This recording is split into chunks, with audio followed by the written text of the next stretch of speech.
All right, 3.4, properties of logarithmic functions.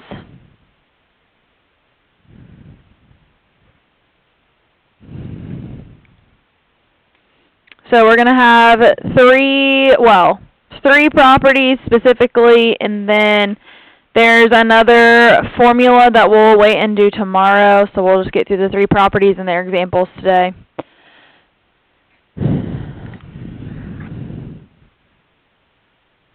So properties of logarithms.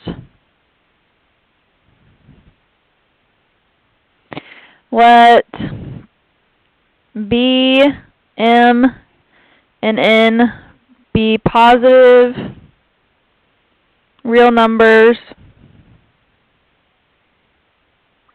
with B not equal to 1 and C be any real number.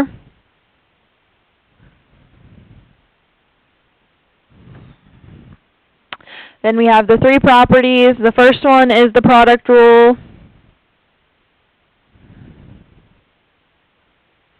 And I might write these a little different than the book does. Well, I am going to write them different, but I will write it in such a way that hopefully it will help you remember them.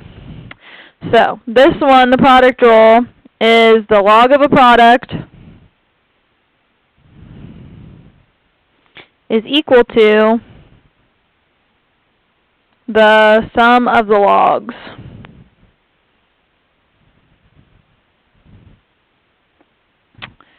Meaning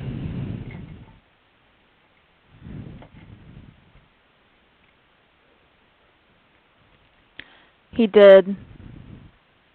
Okay, hold on. Puxatawny Phil saw his shadow, meaning we have 6 more weeks of winter. However, Chesapeake Chuck did not. So here we have an early spring. We have a resident rodent that they ask to see his shadow every year locally. I did not know about this until yesterday. We have a resident rodent in Chesapeake. His name is Chesapeake Chuck.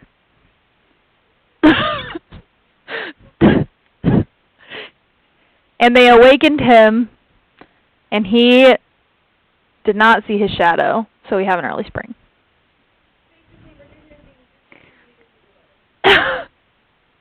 Or is my weather app. But yeah.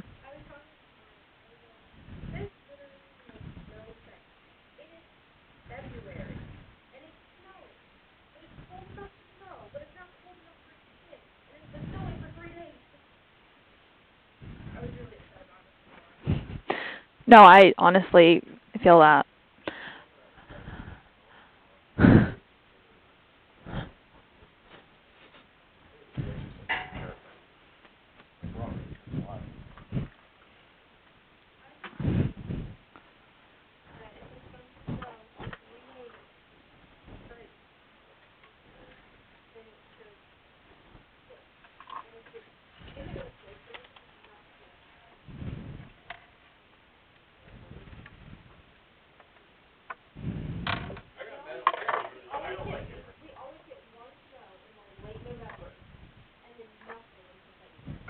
There we go.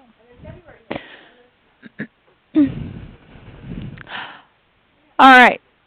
So this product rule written out in actual terms is log base b of m times n is equal to log base b of m plus log base b of n. So a lot of the problems will just tell you to combine them or separate them. It doesn't actually ask you to do a whole lot with them. Some of them do, but not all of them.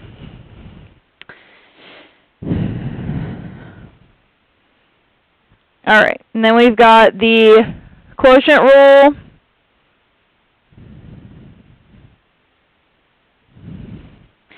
And this is the log of a quotient is equal to the difference of logs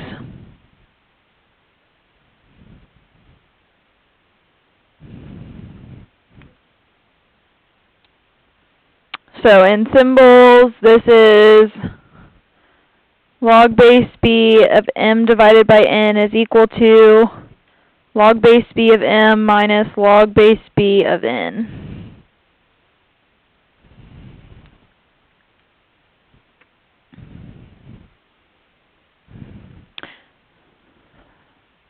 They're all b's.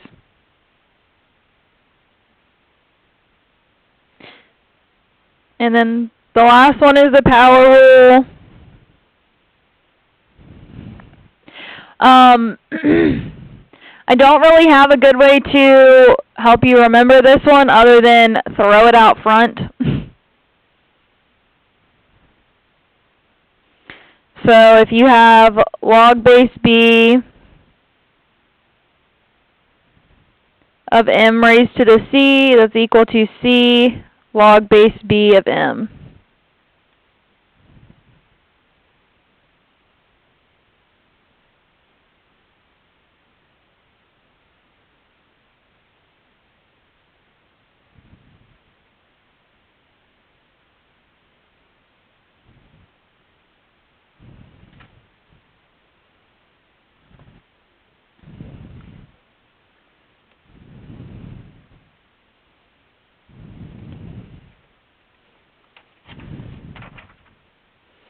Okay, and if you wanted to see any of these, like, proved that this is true, they are done in your book, or at least some of them are.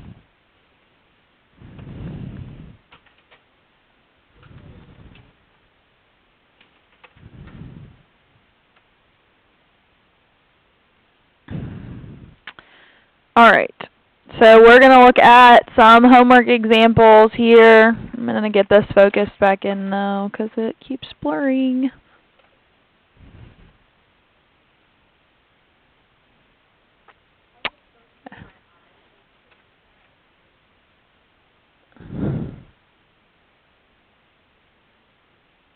I still feel like that's not focused, but it's fine.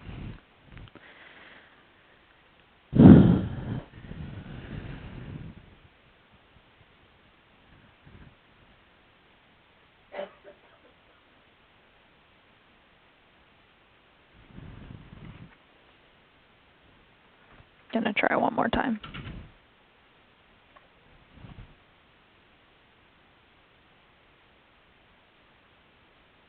Yes, it is penguin. All right.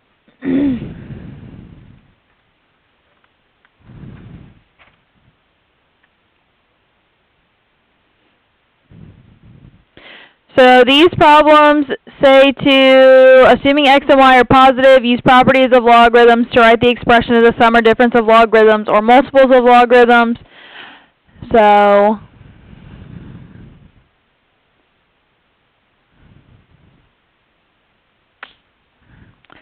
start with number 2, ln of 9y. Okay, so to separate this, we have a product. So log of a product is equal to the sum of the logs. So this is going to be ln of 9 plus ln of y.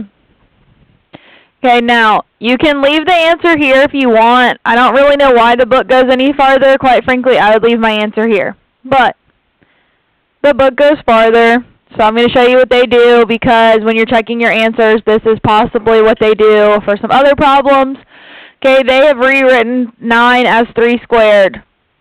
So then they go ln of 3 squared plus ln of y. And then they use the power rule, and they throw the 2 out front.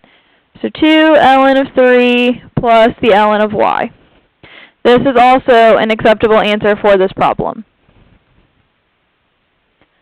Okay, and I will try to remember to look if for some reason I mark one of those 2 possibilities wrong. Definitely feel free to ask me about it, because sometimes, like I said, I would have stopped here. So if you had gone all the way, I might not have made the connection that that's what you did. So just let me know and I'll fix it. All right, so for log of 2 over y. So we've got a log of a quotient is equal to the difference of logs. It's always the top minus the bottom. So this one is log of 2 minus log of y. And that one's done.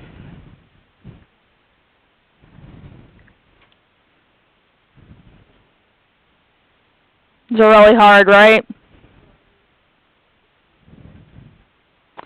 Alright. Log base 2 of x to the negative 2. Somebody tell me what to do for this one. Nope, don't do that.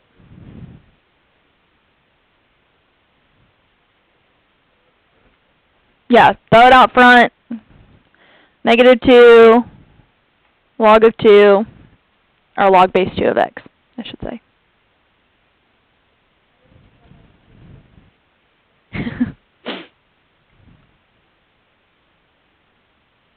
Eight log of xy cubed. Somebody tell me what to do for this one.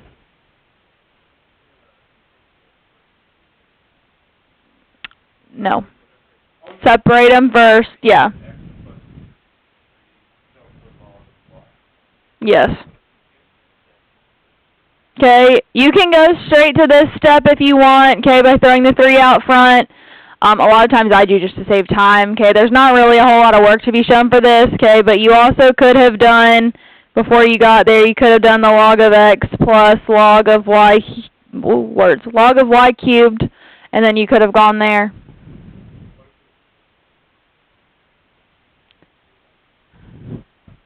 If it was in parentheses, yes, it would be 3 log x, 3 log y. Added together, obviously.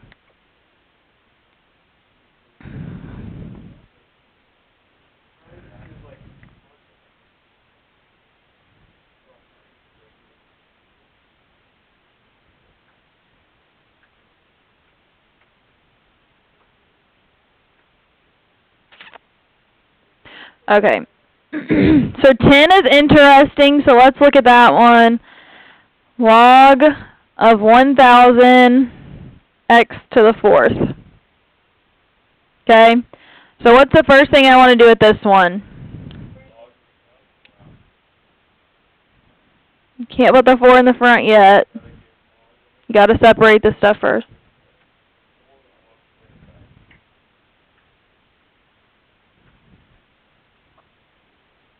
No, wait, what did you just say? Yes, why? Yes.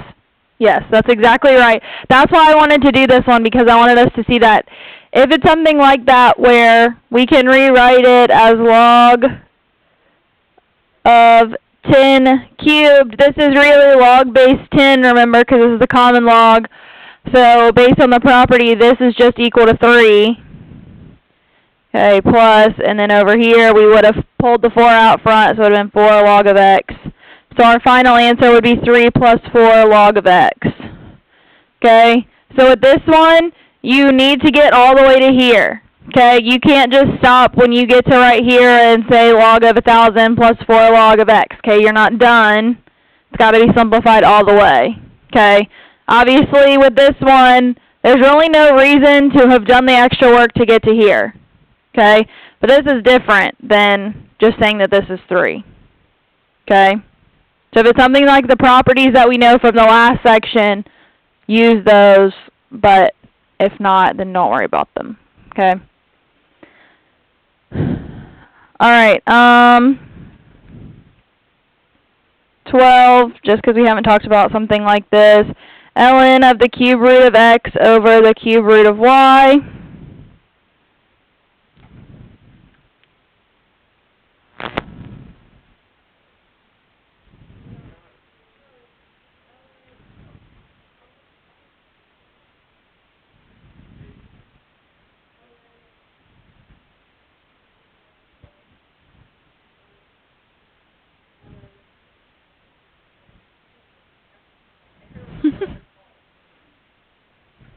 I knew what you meant.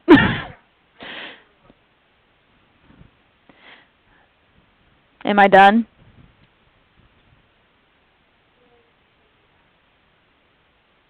That would be correct. I'm not done. Nope. How can I rewrite a root?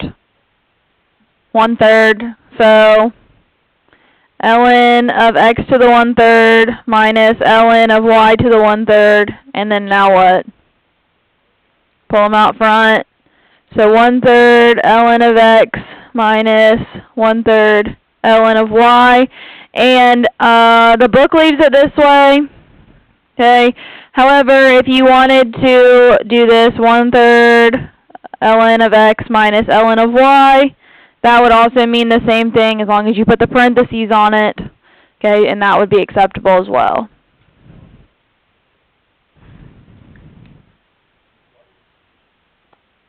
It'll just help us solve them later. It'll help us solve stuff that like we don't know like right off the top of our head, basically.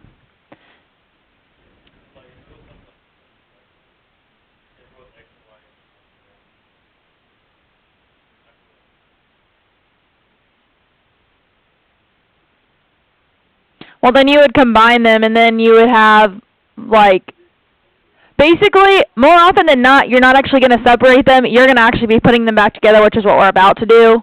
You'd be doing the reverse of what we just did. But it helps to know how to go both ways, because sometimes you do need to break something up just because of, like, you know when we're solving for a variable? You can't really solve for a variable this way very easily, but being able to separate them can make it easier to solve for the variable. So that's, I guess, a better explanation of why. Alright. So now we're going to do the reverse. Okay, so these say assume x, y, and z are positive. Use properties of logarithms to write the expressions as a single logarithm. Oh, I need more pink paper. Huh?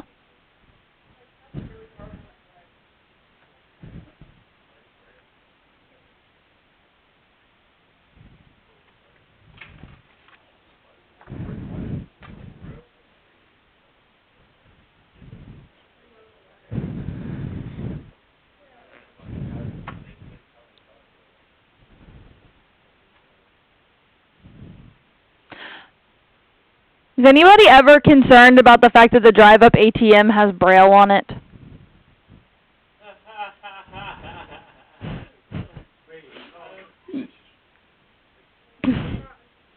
A drive-up ATM with Braille for someone who is blind.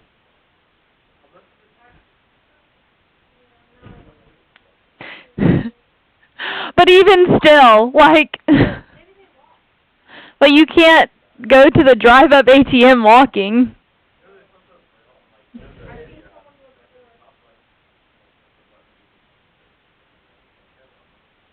I mean, that kind of makes sense. I mean, I've seen some blind people cross the street before, but like...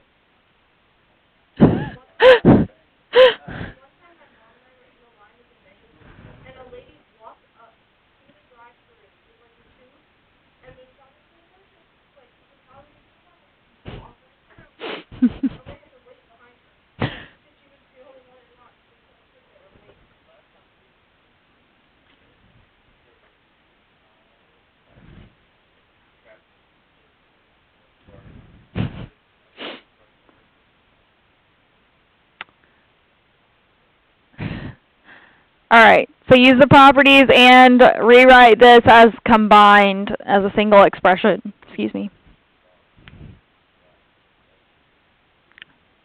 Log 5x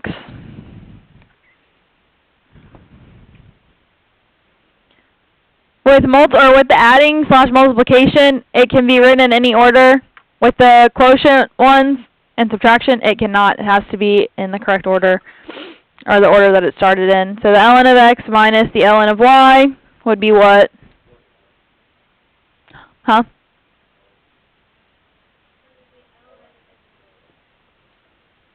Ln of x over y. Okay, we want it as one single logarithm, so that's why we only write the ln once.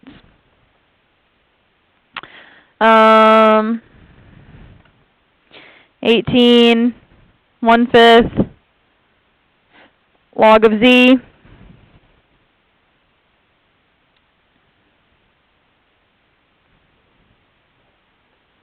Yeah. Log of z to the 1/5.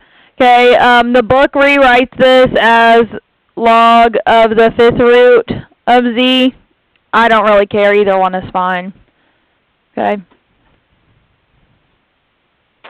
Let's see. 2 more.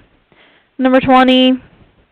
4 log of y minus log of z.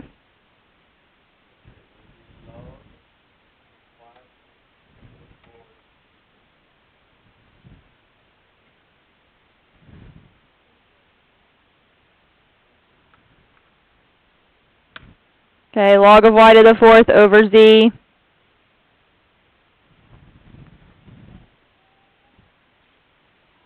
Alright, this next one's going to be interesting. 3 ln in parentheses x cubed y plus 2 ln parentheses y z squared. Okay, this one, my recommendation is going to be to do this step by step. Okay? Yes, Garrett? Yeah. Okay, I would do this step by step. So I would first do your power rule.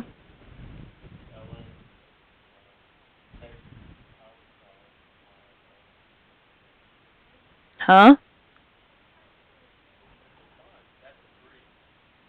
Those are 3s. Okay, so just so we see this all out step by step.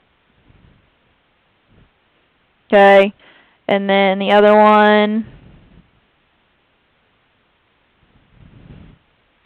Okay, now I would do what you were saying of putting the exponents all the way through, and then I would rewrite it as 1. Okay, so what does this one give me when I put this 3 through everything?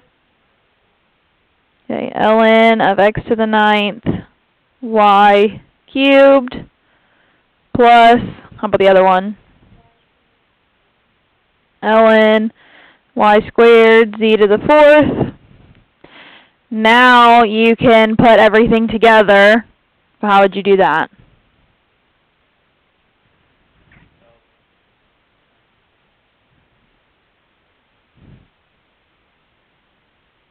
Nope. Nope. y5. Yeah, so we add the exponents when we're technically multiplying. So when you multiply, you add the exponents. When it's like outside the parentheses and it's a power, you multiply. Okay, and the poster by Garrett's Head has the rules on it if you need, other side. If you need them, they're there. They're up, so during a quiz or a test, you can use the poster. Just don't stare at Garrett for a really long time. That might be a little creepy. Everybody turns around and stares at Garrett for the whole test.